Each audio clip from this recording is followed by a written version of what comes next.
أعوذ بالله من الشیطان الرجیم بسم الله الرحمن الرحیم لا اله الا الله محمد رسول الله صلی الله علیه وسلم. کتونکو سلامونه، زما نوم محمد ابوبکر بختیار خان دی.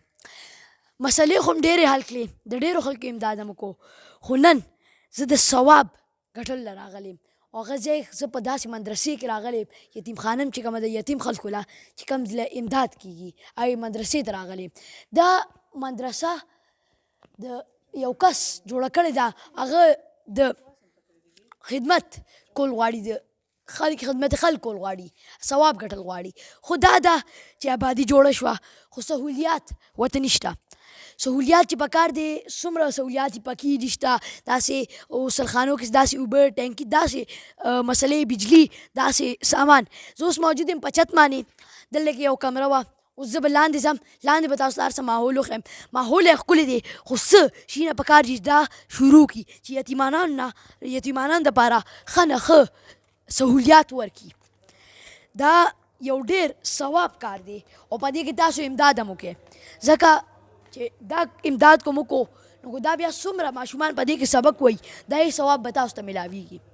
چې یو جومات جوړ کړي، یو بوټي وکرې که نه، دا یې ډېر زیات ثواب، یا به تاسو ته مرګ نه بعد هم ثواب درکوي. نو مدرسې مثال هم د جومات دی چې دې کې د انویسټمنټ وکړو، دې کې د پیسه خرچه کړه، ستا د مړ کېدو نه بعد به هم دا تاته ثواب درکوي، دې کې بیا تاته ثواب درکوي.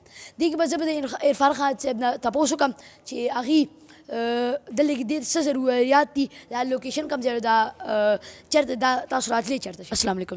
وعلیکم السلام.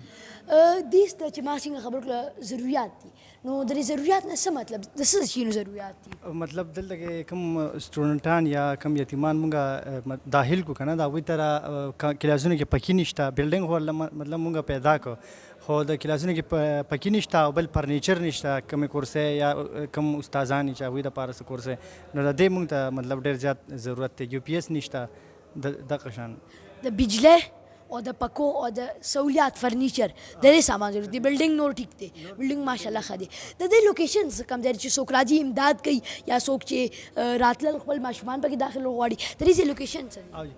د دې خو مطلب د درې لارې دي. یو خو کوم چې مردان روډ باندې جوډیشل کمپلیکس جوړ شوی دی، نو د په هغه لار ورته هم راتلی شي، او بل کم رزړو بایپاس دا کم غني خان روډ چې دی، نو دغه ځای کې پلټو لار ده، پلټو په لار باندې چې رامخکې راشي رحمان آباد کې دا ځای راځي. دې کې دې مدرسې کې چې انشاءالله جوړه شي که نه، ستاسو څه پلانینګ دی؟ دې کې به تاسو څه ښایئ؟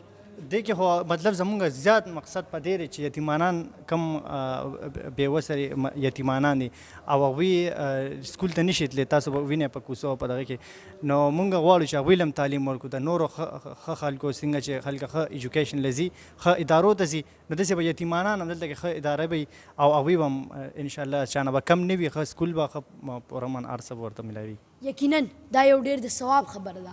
ملګرو راځئ ستاسو ته مخې ته ښیم یوه کمره، دویمه کمره، درېیمه، څلورمه، پنځمه، شپږمه، اوومه، ډېرې اووه کمرې دي، ډېر ښکلی بلډینګ دی، ښکلی ماحول دی. خو چې څنګه ما وویې د څه شینو ضروریات دي، هغه د بجلی دي، د یو پی ایس دی، د فرنیچر دی او د پکو مکو دی.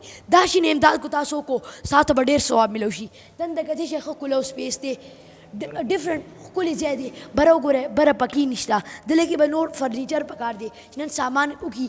نو ملګرو امداد پکې وکړئ، ثواب کار دی، ډېر د ثواب کار دی. لکه زه ستاسو د فایدې لپاره وایم، کو امداد هم وکړو ستاسو به ډېره زیاته پکې خو شي.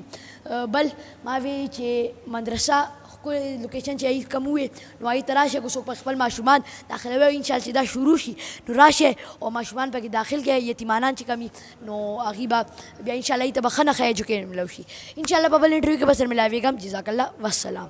رسول الکریم، اما بعد، فاعوذ بالله من الشیطان الرجیم، بسم الله الرحمن الرحیم. وروره دا خو ستا ډېر ښه اقدام دی، مطلب دا دی موږ دا ځای وزټ کو، دا چې څنګه تا پکې درې واړه شي نه دغ کړي چې بھئی یتیم خانه هم ده، مدرسه هم ده او سکول هم دی، نو دا خو ډېر ښه اقدام دی. او زه د په میډیا وساست خلکو ته هم وایم چې بھئی تا سره کوپریشن وکړي، تا سره مدد وکړي چې بھئی څه ستا ضرورت دي چې د سره برابر کړي.